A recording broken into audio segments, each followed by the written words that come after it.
Ustedes recordarán el caso de la teniente, en ese entonces, teniente Carmen Quinteros, una joven madre que aproximadamente en el año 2015, si mal no recuerdo, si el año no está inexacto, había planteado ante sus superiores militares, en este caso en la Marina, la necesidad de la instalación en el predio militar de una sala de amamantamiento porque ella tenía que hacer la guardia, al igual que otras mujeres de otras militares que también habían sido madres recientemente y que tenían que dar a amamantar a sus hijos.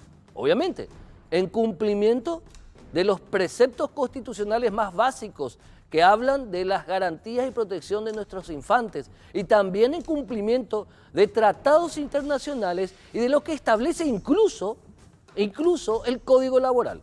¿Cuál fue la respuesta de los militares? Caño. Utilizando la ley militar, el Código Militar, la castigaron por el delito de deshonrar a un superior públicamente, a pesar de que ella, para evitar la prisión, el arresto, pidió disculpas públicamente como establece el Código Militar, lo mismo la sanción continuó. Sus abogados recurrieron ante la justicia y la justicia les dijo que no.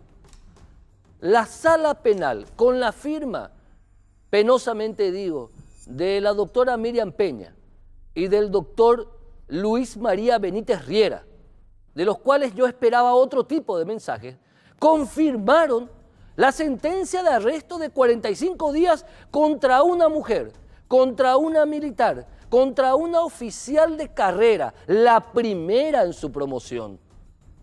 Confirmaron el arresto. Esta señora, por haber reclamado el cumplimiento constitucional de los preceptos básicos del derecho de protección a nuestra infancia, a la lactancia, a la primera infancia, por pedir el cumplimiento de lo que establece el Código Laboral, por pedir el cumplimiento de lo que establecen los tratados internacionales en defensa de los niños y de las mujeres, en nuestro internacionalmente firmados, suscritos, acordados por el Estado paraguayo. Esta mujer, por reclamar un justo derecho, va a tener que estar arrestada por 45 días. Si esto no es un absoluto retroceso a la lucha diaria por el cumplimiento de las reglas básicas de nuestras normativas, yo no sé qué sería.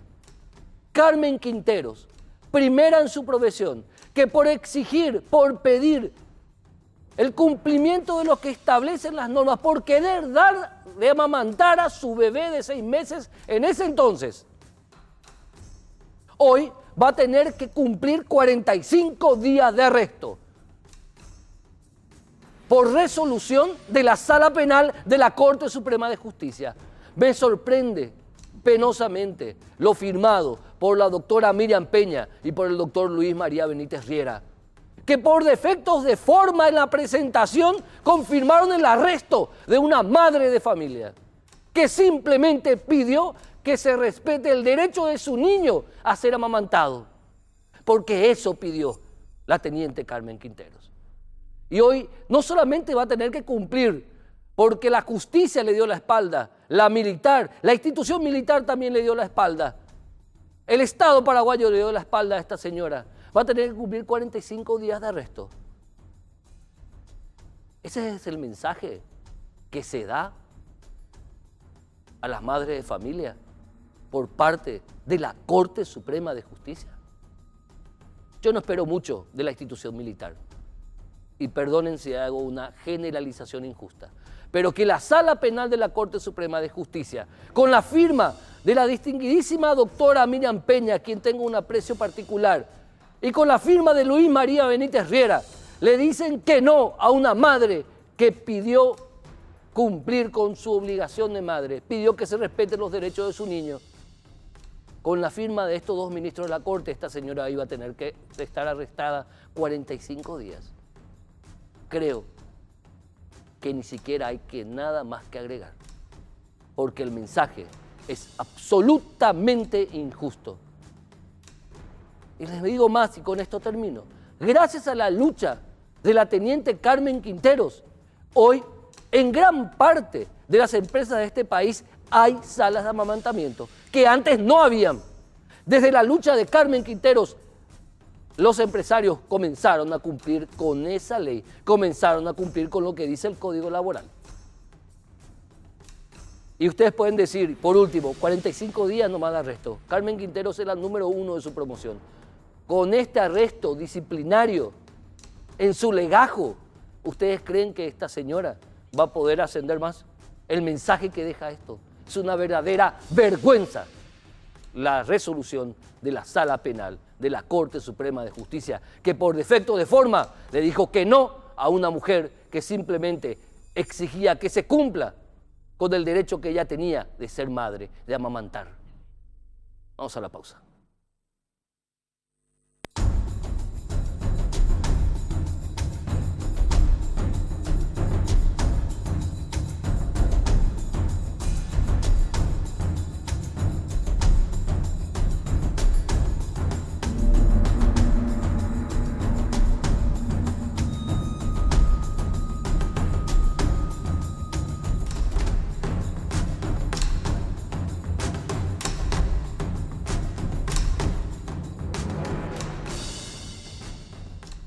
Nos acompañan en el primer bloque del día de hoy, por un lado la doctora Selva Morel, defensora general interina, y la doctora Adriana Marecos, defensora de enlace a nivel nacional, para hablar, por un lado obviamente la doctora Selva Morel es una de las principales postulantes al cargo que hoy ostenta de manera interina, porque es el llamado a concurso por parte del Consejo de la Magistratura que está en sus últimas etapas. Pero aparte de eso, quiero hablar un poquito de la Defensoría General, cómo está hoy con respecto a este Ministerio de la Defensa Pública, con respecto al servicio de justicia, doctora. Bienvenida bienvenida a ambas. Bienvenida, doctora. Muy buenas tardes, muchas gracias por esta invitación y muchas gracias por tan importante pregunta. En este momento, la defensa pública es una de las instituciones que abarca en materia de acceso a la justicia uno de los datos estadísticos más grandes. Con solo decir que por medio de la defensa pública en el año 2018 han ingresado alrededor de 80.000 causas, 13.500 causas que no ingresaron porque hemos utilizado adecuada y acabadamente el servicio de mediación, aparte de hablar del servicio de un excelente equipo de psicólogos, médicos, trabajadores sociales que están haciendo todo lo posible por prestar y brindar la ayuda que el defensor público de manera conexa necesita para ejercer su labor. La defensa pública en este momento está integrada por varones y mujeres que se capacitan, que se preparan para un caso. Mira, yo veo, porque sigo estando en el fuero penal, y yo veo que los chicos, y yo le digo, los chicos, y puedo decirle así a los defensores porque son mucho más jóvenes que yo ya soy la mamaguazú del grupo, y yo veo que los chicos están haciendo sus resúmenes, están ensayándose entre ellos, ayudándose, igual en el fuero niñez, igual en el fuero civil, igual en el fuero laboral y contencioso administrativo. No es una institución, aparentemente por su presupuesto tan bajo, es una institución pequeña, pero de repente los defensores públicos, por el trabajo encomiable que están realizando, están haciendo que la institución abra sus alas cual si fuese un abanico y pueda acoger a la mayor cantidad de personas, vulnerables todas. Me hablaste de 80.000 casos, doctora. ¿Cuándo ingresaron estos 80.000 casos? En el año 2018. En un solo año ingresaron 80.000 casos. A través de la defensa pública. A través de la defensa pública. Al sistema de justicia.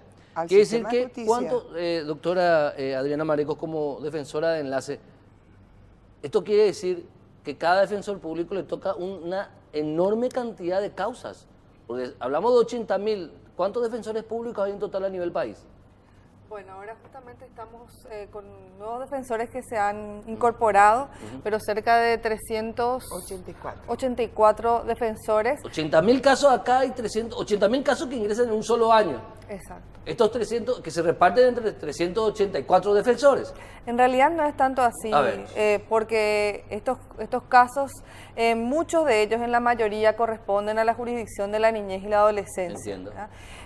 Tenemos, efectivamente, conforme a las estadísticas que se recabaron el año pasado, que la mayoría de las causas que se ingresan en el Ministerio de la Defensa Pública, sobre todo en el departamento de Central y también en Capital, están concentradas justamente en el área de la niñez y la adolescencia.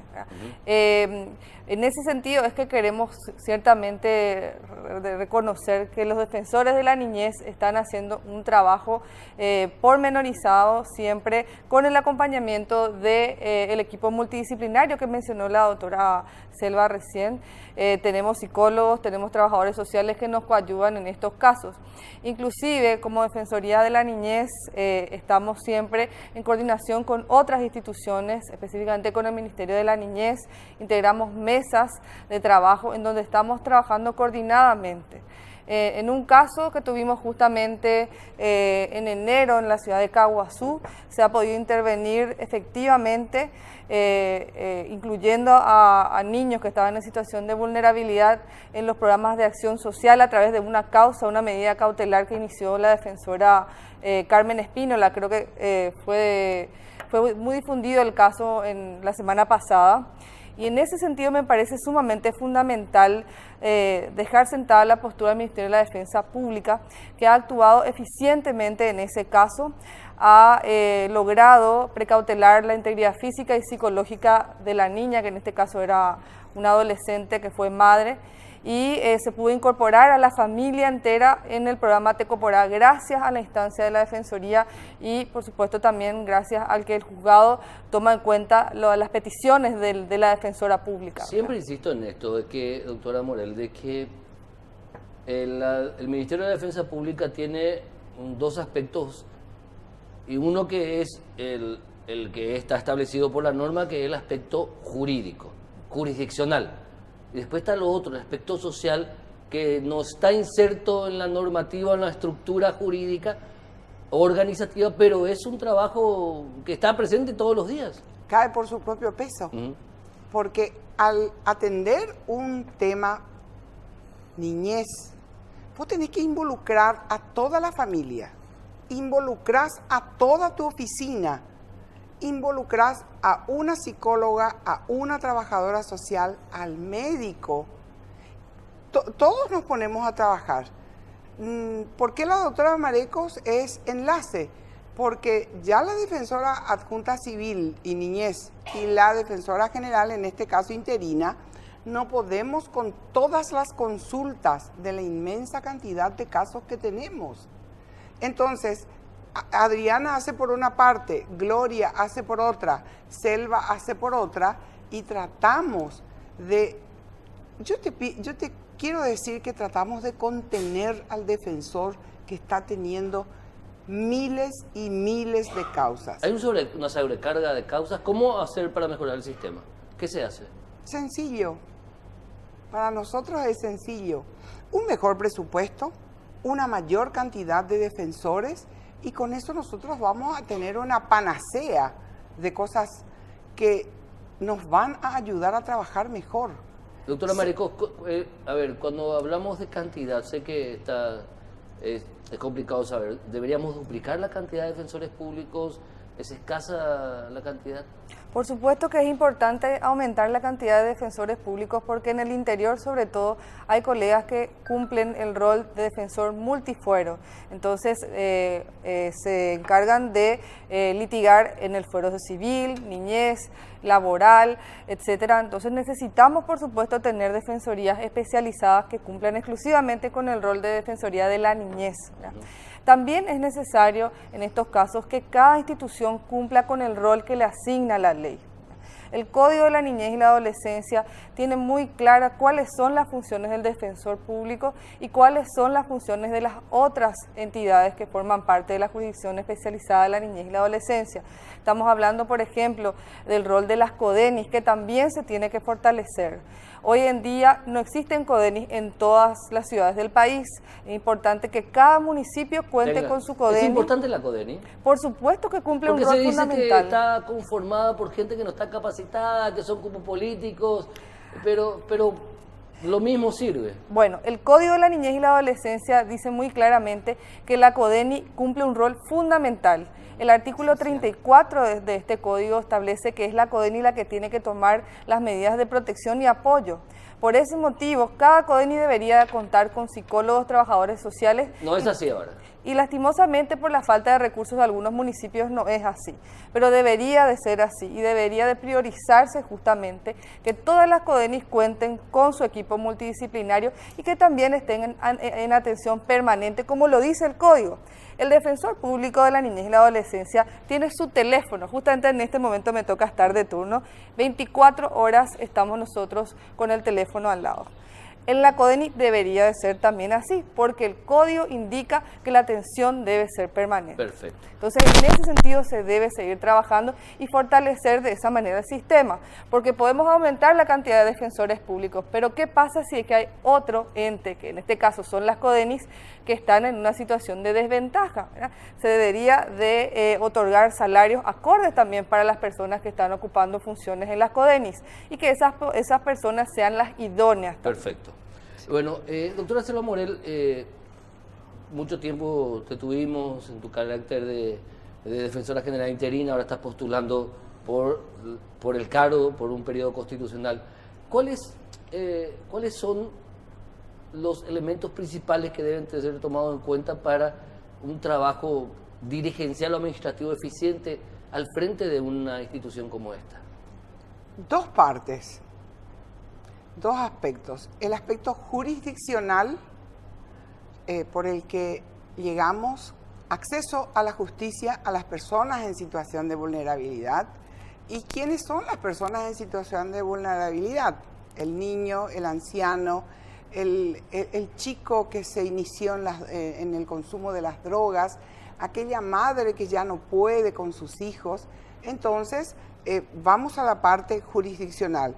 Y la otra, la parte administrativa, también muy importante, porque si el defensor público tiene que ir al campo y no tiene los medios como para ir, se va con su autito o se va con su camioneta, él tiene que llegar a un lugar, tiene que bajarse, tiene que estacionar. Muchas veces nuestros defensores en la capital, a la vuelta de salir de una fiscalía, han encontrado que tienen ya el cepo, porque con el apuro, ¿cómo vas a pensar? No tengo que pisar la raya, tenés que ser demasiado especial para darte cuenta de todas esas cosas, y tu reloj está corriendo porque estás de turno, y a veces un defensor tiene 35 a 40 personas en un solo día. A veces casi nada. Pero cuando te tocan muchos, no hay nada que hacer, tenés que correr de un lado al otro. Entonces, es necesario contar con un móvil que a ese defensor que está de turno en una zonal determinada, o al defensor que está en el interior y que cumple el rol de multifuero. Aún tenemos defensores que cumplen el rol de multifuero, porque son pocos en un lugar. Entonces tienen que hacerlo. Imagínate que en Huillaú tenemos un solo defensor, que él tiene que movilizarse de Huillaú a Concepción para los juicios orales. Tiene que ir a hacer visitas de cárcel y tiene que también preparar los procesos. Tiene que hacer ahí una audiencia, un 242, una audiencia preliminar, tiene que lograr medidas. ¿De Huillaú a Concepción? Y son más de 90 kilómetros. Y si él no tiene un móvil con el que moverse... Falta infraestructura, falta más funcionarios, más defensores, más técnicos, porque todo le falta queda más. Grande en materia de presupuesto y en materia de infraestructura, le queda grande el nombre de Ministerio de la Defensa Pública, Porque el Ministerio Público, por ejemplo, tiene un presupuesto, pero multimillonario, creo que lo utilizan bien, y el Ministerio de la Defensa Pública tiene de ministerio el nombre nada más. Claro, pero tenés que atender lo siguiente. Nosotros somos una institución Nobel, muy joven. Desde el 2011 va nuestra autonomía y nuestra autarquía. Entonces, a partir de ahí fuimos creciendo, porque éramos mucho más poquitos los defensores cuando dependíamos de la Corte. No teníamos más que 2 o 3 móviles para que el defensor pueda moverse. Hoy tenemos a lo largo y ancho de la República 52 sedes alquiladas. Y ahí voy al tema que quiero llegar. 52 sedes alquiladas. Solamente 5 que son propias, que funcionan solamente 2 a medias. El resto con medidas cautelares y no podemos continuar. El resto con problemas estructurales que no se puede continuar y que tenemos que empezar. Ahora estamos ya poniendo sobre la mesa el pliego de bases y condiciones para poder continuar la obra. Perfecto. Concepción. Sí. Tenemos ya 90 móviles y en algunas partes como el Chaco, Filadelfia, tienen ya 2 móviles. Olimpo también. Se está avanzando, pero falta más, doctora. Sí, y yo creo que andando el tiempo, los señores legisladores se van a dar cuenta que sí, la defensa pública cumple un rol social muy importante, razón por la cual esta defensora está peleando por un mejor presupuesto, mejores salarios para los funcionarios, mejores salarios para los defensores, más comodidad. Ahora vamos a llamar a licitación de 250 computadoras más, equipos mobiliarios, vamos a volver a llamar. Perfecto. Para tener mayor cantidad de útiles, así que un aspecto muy importante, nos estamos preparando para introducirnos al sistema presupuesto por resultado. Con eso nosotros vamos a pegar un salto extraordinario. Perfecto. Doctora Selva Morel, muchísimas gracias. Éxito en la postulación. Doctora Adriana Mareco, muchísimas gracias también. Gracias. A ambas. A la vuelta del corte vamos a abordar en lo que resta del programa con distinguidos invitados un tema que está generando polémica. ¿Es o no delito manejar tomadito? Eso le vamos a preguntar a gente que sabe. A la vuelta del corte.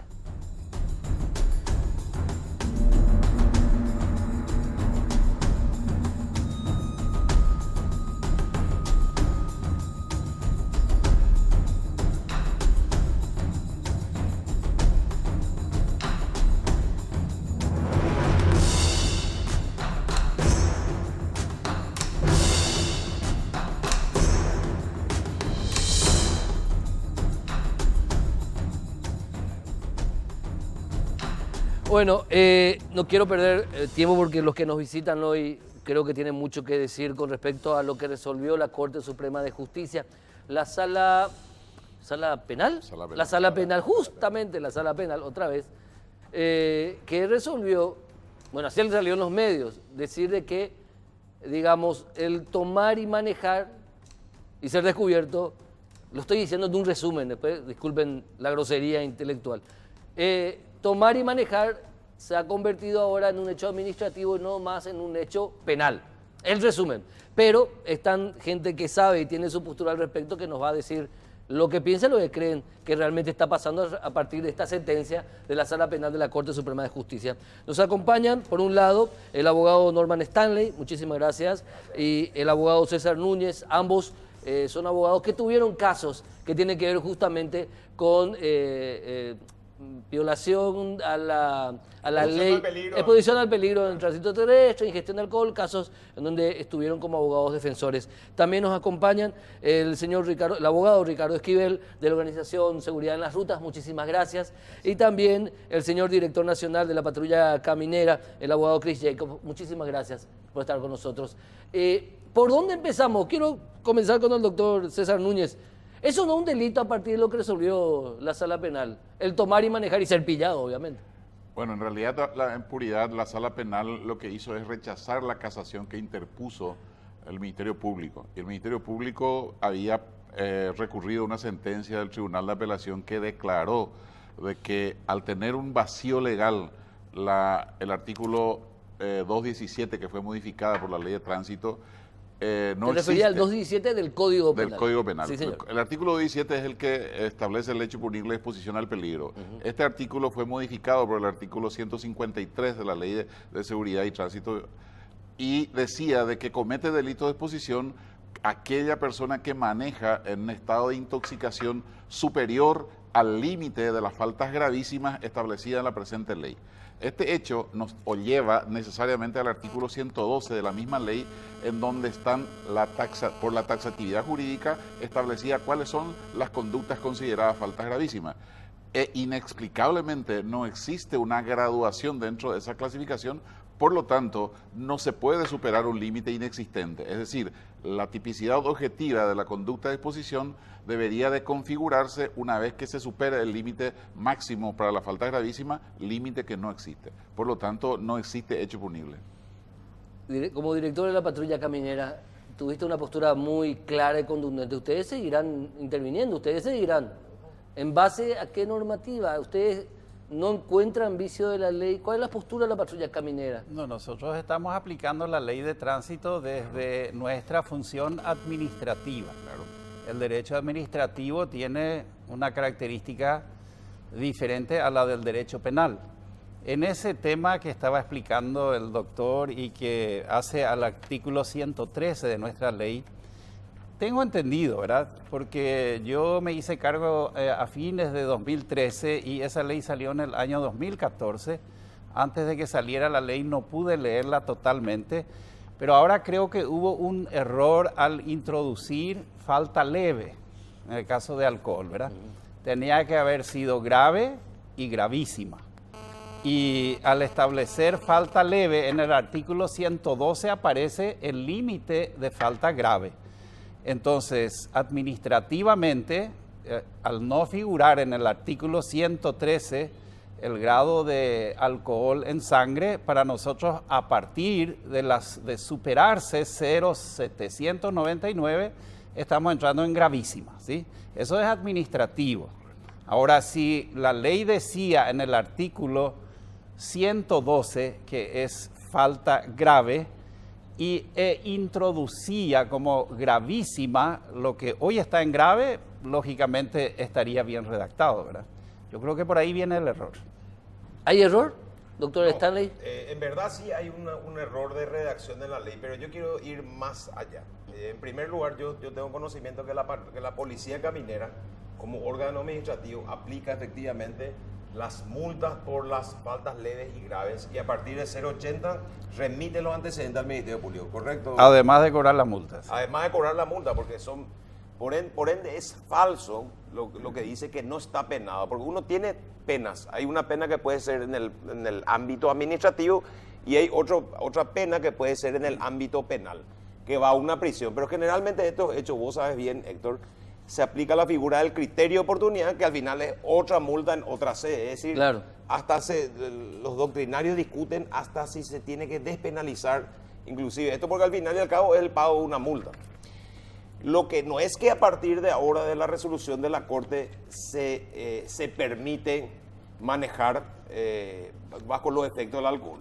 Lo que hizo la Corte únicamente es dar luz donde había una cierta oscuridad y decir lo que la ley dice. La ley claramente, y el que no quería verlo lo hacía a propósito, claramente habla que es una conducta penal a partir de una ingestión alcohólica superior al límite de falta gravísima. Ahí está un poco mal, pero el límite o el comienzo de falta gravísima es 0,80, porque en 0,79 termina lo que es la falta grave.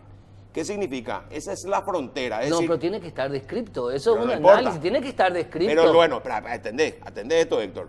El principio de legalidad. Y ahí está, el legalidad. principio de máxima taxatividad también. Es que todas las conductas punibles tienen que estar expresamente, una parte del principio de legalidad, tienen que estar expresamente descritas. ¿Qué hacían algunos fiscales cuando imputaban estos casos? Decían, yo no sé cuánto es falta gravísima porque no dice. Pero ¿qué pasa? Al ser 0,20 no puede ser falta gravísima porque ya es falta leve. O ser 0,40 ya es falta grave. O sea, no puede ser leve y gravísima al mismo tiempo.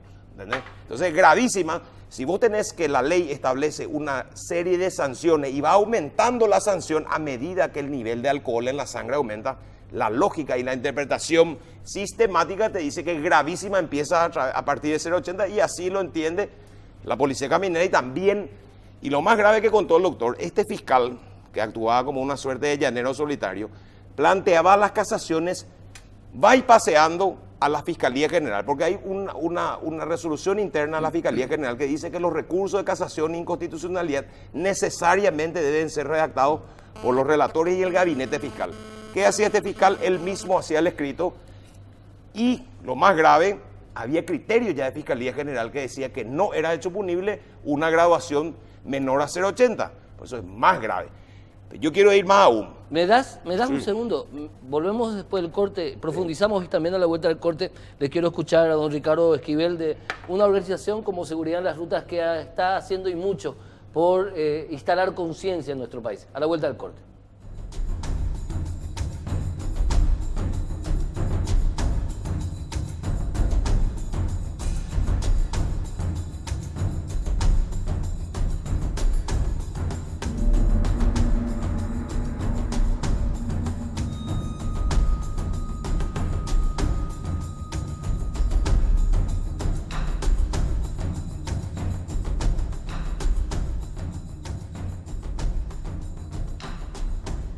Quiero comenzar con don Ricardo Esquivel, del abogado Ricardo Esquivel de la Organización Seguridad en las Rutas.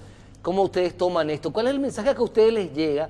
¿Y cómo ustedes interpretan que la ciudadanía va a tomar esta resolución de la Sala Penal de la Corte Suprema de Justicia? Bueno, la verdad que para la ciudadanía va a ser aleluya, ¿verdad? Porque ni ese artículo del 0,80 no superamos nada todavía con esto.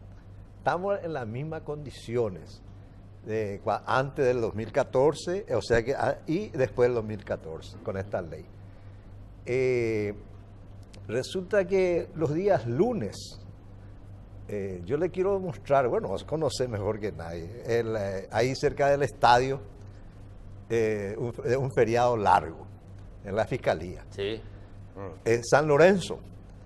Luque. Conozco Ciudad del Este. Ni qué decir. De todo con problemas. Y los fiscales ya no saben qué hacer. Valde uno ese día con su causa fiscal que tiene, le tocó ese día una audiencia, ese día está fundido. Es un problema grave que no hay solución para eso. Pues no está en que sea más de 80 o menos de 80. Está en el problema del ciudadano, de la seguridad, hay gente que nosotros, yo viajo mucho con mi señora y tomamos fotos de la irresponsabilidad del que sube en el volante. No hay la necesidad de que chupe. Ahí no hay la necesidad. Uno agarra un vehículo y se transforma. El paraguayo. Aunque los latinos casi todos. Para no crucificarnos demasiado. Yo creo que la Corte, su sabia, supone conocimiento y habrán estudiado, hicieron algo que había una laguna, que tampoco es laguna, parece que es un océano. Entonces corrigió un poco algo. Y creo que a partir de eso llamó la atención la Corte, que es su trabajo, ¿verdad? Cuando una ley no está bien, la Corte está para eso, claro, para corregir. Pero con esto no se corrige nada, gran cosa no se corrige. Que se genera mayor problema. Se va a generar mayor problema por la conciencia mismo del ciudadano. Yo diciendo en esa parte. Doctor Stalin. Sí. ¿Me permite terminar? Sí. El tema es que, ya que la Corte llamó la atención, tenemos que sentarnos otra vez. Digo otra vez porque esta ley, cuando hubo el anteproyecto, llevó casi un año de estudio. En la Cámara de Diputados, le pueden preguntar cuando esos diputados, el ministro actual de Senavitat, a Fabiola Oviedo, que eran los diputados, y un gran grupo de gente que estábamos en el tema del transporte, todo tipo de transporte vial. Sí. Salió, ese ya estaba el proyecto y entre gallo y medianoche en el Senado aparece esta ley. Y hay muchas cosas que hay que corregir en eso. Hasta hay cuestiones jurisdiccionales. Acá mi amigo va a decirle que hay gente que le corresponde a la policía y le corresponde a tránsito y se meten ahí entre ellos. Doctor Stanley, por favor. Mira, yo coincido con la primera parte de exposición del señor que dice que esto no va a cambiar por una ley. O sea, lo que pasa que esto es un problema, como dijo el señor, es un problema mucho más profundo porque es un problema cultural. Es decir, si vos, porque acá vamos a coincidir, yo creo que los cuatro que estamos en la mesa acá, nadie quiere que alguien que no esté en condiciones de manejar lo haga. Estamos todos de acuerdo. Eso hay unanimidad en la población. Sí. La ley de paso lo prevé, no solo el alcohol, prevé no estar en condiciones de manejar por los estupefacientes y por agotamiento también prevé la ley. Es decir, el famoso piracutú, vos de repente no dormiste nada antes del día, estás manejando así somnolientamente. Eso también está penado, pero la única forma que hay es de registrar el alcohol. A eso quiero ir. La ley 516, mi querido Héctor, lo que hace es, como dijo mi colega, modifica el artículo 217 a través de su 153. Y no es solo manejar con un límite de 0,80 lo que es penado. Dice que una persona que maneje, pese a no estar en condiciones de hacerlo por la ingestión de bebida alcohólica estupefaciente, y que eso alterase gravemente la habilidad de conducir. Es decir, tranquilamente yo puedo estar con 0,80, pero si yo pruebo judicialmente que yo puedo que estoy en el uso de mis sentidos, tampoco debería ser punible. Acá en la entrada me encontré con un colega tuyo, me dijo, estuvo presente en una prueba de alcotest en Estados Unidos hace un mes. Dice que el policía le para al conductor y el conductor tenía una latita en el auto. ¿Qué hizo el policía? Le baja el vehículo al señor, le hace hacer la prueba del 4, el equilibrio, y le tira unas pelotitas de tenis en la mano para ver si él la agarraba. Le digo, vos estás bien, te puedes ir. Ahí la policía no te para, no hay barreras. ¿Qué hace la policía? Ve que tu manejo es un poco irregular, es decir, no estás yéndote por tu carril correctamente o no pusiste señalero para irte de carril a carril, porque hay varios carriles, y ahí recién la policía, cuando detecta una falta en tu manejo, ahí te para, que es lo que correspondería hacer, porque eso de pararle a todos. ¿Y por qué? Quiero ir al punto que dijo el señor, el tema de cero. Vos podés poner 0,10 también, y eso no va a causar ningún... El tipo que es inconsciente. Nosotros tenemos pena de 25 años de prisión por homicidio, igual hay muertos. Es decir, la ley, acá pues hay una ficción, nosotros somos de la teoría latina, que la ley cambia la realidad. Es decir, acá hacen leyes de empleo, como dicen que eso va a generar empleo. Eso no genera empleo. Acá hay leyes así que creen que la ley, vamos nomás a quitar una ley donde somos todos felices y ya cambia la realidad. Y no es así porque es un problema cultural, como dijo el señor al comienzo de su Doctor exposición. Núñez. Sí, yo quiero dar un enfoque diferente. Si nosotros sostenemos que el derecho penal a partir del cambio del sistema es la última ratio, es el último estamento que tienen que intervenir cuando todos los demás estamentos de control social fracasaron, obviamente la solución a un problema social grave como es el alcohol no se va a solucionar con modificar graduaciones alcohólicas en la conducción. Eso sostenemos es la última ratio. Quiere decir de que debemos empezar en los colegios, en las escuelas, educación vial, conciencia social mayor. Y en esto quiero también decir que la función de la patrulla caminera no tiene que ser exclusivamente represiva. Exactamente. En otras ciudades más importantes, los radares, por ejemplo, están avisando 3 o 5 kilómetros antes, porque la función es la disminución de la velocidad y con esa función contribuir a la seguridad en el tránsito, no la de sorprender a un conductor excediéndose en el límite de velocidad oculto en un vehículo o detrás de una planta y generar multa. La función del control debe ser diferente. ¿Qué dice, señor director? Bueno, si sabía que se tocaba educación, traería la cantidad de personas que a través de nuestro departamento de educación están recibiendo educación vial, ¿verdad? Estamos hablando de capacitación, en el sentido de que se enseña lo que son las señales, lo que es la ley, lo que implica incumplir con la ley y con las diferentes escalas de faltas, ¿verdad? Hay 3 debilidades importantes de por qué estamos en estas condiciones en el tráfico. Y uno más que es la ingeniería vial, ¿verdad? Pero la ingeniería vial no tiene una solución a corto plazo. hay cosas que podemos solucionar y mejorar. No digo solucionar porque no creo que algún país haya solucionado totalmente el problema de tráfico, ¿verdad? Pero podemos mejorar. Uno de ellos, y si yo pregunto a los presentes cómo obtuvieron su licencia, ese es el primer problema. Y acá hay una obligación constitucional y legal de los municipios, ¿sí? Los municipios, y lo digo como exintendente, tienen la obligación de preparar a un ciudadano para entregarle la licencia de conducir. El segundo tema es la educación, pero no la capacitación que hace la caminera, ¿verdad?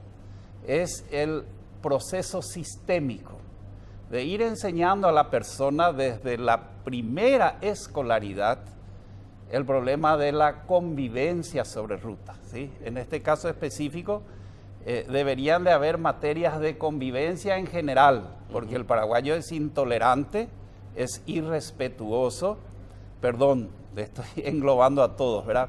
Pero me toma nomás ese trabajo que tenemos a las madrugadas con esas cajas de música molestosas, ¿verdad? Cuando llaman a la guardia de la caminera las personas que quieren dormir y no pueden dormir a causa de esa gente, ¿verdad? Lógicamente asistimos, apagan su equipo y Se van y prenden un se radio. mueven, ¿verdad?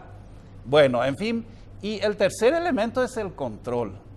No crean que en Europa o en Estados Unidos el tráfico está ordenado porque la gente es muy educada. El tráfico es muy ordenado porque la gente está bien controlada, ¿sí? Y además, con los castigos no existen dudas, ¿sí? Recordarán ustedes el famoso caso, dos casos emblemáticos, ¿verdad? Uno de ellos es Paris Hilton, ¿sí? Que tuvo que ir 36 días a la cárcel por manejar alcoholizada. Sí. Y el otro tema de otro estado, eso era el estado de Nueva York, bueno, en Utah, Phelps, el multidisciplinario medalla de oro, le tocó una pena de asistir 1 hora semanalmente durante 1 año a instituciones de enseñanzas a explicar que no conviene manejar alcoholizado. La ley es para todos. Claro. Nosotros ahora, hace 3 meses tenemos la multa electrónica, entonces me critican porque se pasan chateando los inspectores, me dicen, es la mini tablet que tienen en este momento para manejar la multa electrónica y ahora tenemos ya nosotros los antecedentes a mano, cosa que no se podía hacer con el papel carbónico. Ahora ¿verdad? sí ya tienen. Tenemos. Y vamos a empezar a aplicar el artículo 106 de nuestra ley de tránsito, vamos a empezar a inhabilitar a los conductores, ¿sí? Y justamente comenzaremos con los alcoholizados. Pero Ustedes están firmes en eso. Claro, La ley está nosotros vigente. Aplicamos nuestra ley, que se vean los fiscales en este caso que hacen. La discusión es solo la cuestión penal, ¿no? Yo creo Lo que la parte lo administrativa. administrativo. Ya Entonces, está claro, la discusión es la parte penal, obviamente. El mensaje es claro. Claro, Si va a manejar, no tome. no, Si por va a manejar, favor. no tome. Y además la ley nos autoriza. Hay 2 incisos que ponen a criterio de la autoridad. Entonces, tenemos la experiencia de las motos, ¿verdad? Hay más de 15.000 motos que ahora está empezando el proceso de remate, pero sacar las motos no tuvo ninguna solución. No tuvo solución.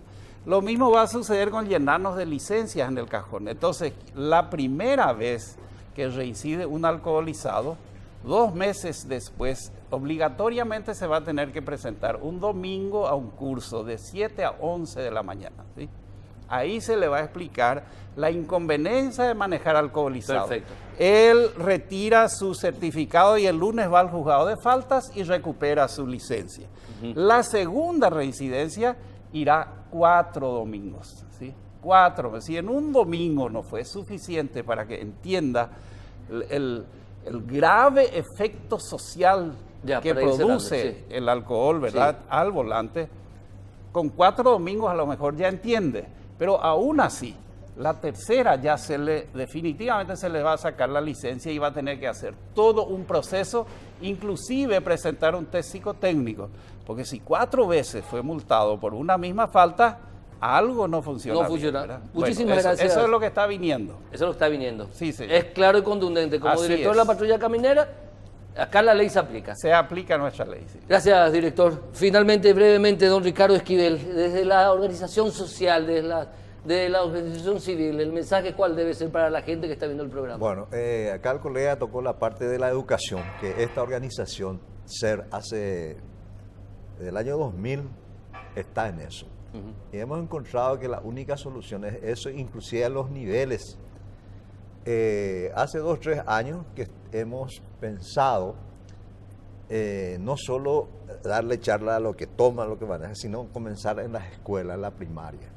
Mediante, puedo decir con mucha honestidad, y que mediante esta organización, el Ministerio de Educación tiene como una materia ya Educación vial. Educación vial. Se Perfecto. debe a la organización. ¿Cuál SER. es el mensaje? ¿Que debe modificarse la ley? Que la ley esta ya, la Corte dio su sentencia. Sí. Lo que yo creo ahora es que tenemos que sentarnos a ver cuál es el que corresponde a esta sociedad que todos nos conocemos, cómo somos, que tomamos un poquitito y nos envalentonamos.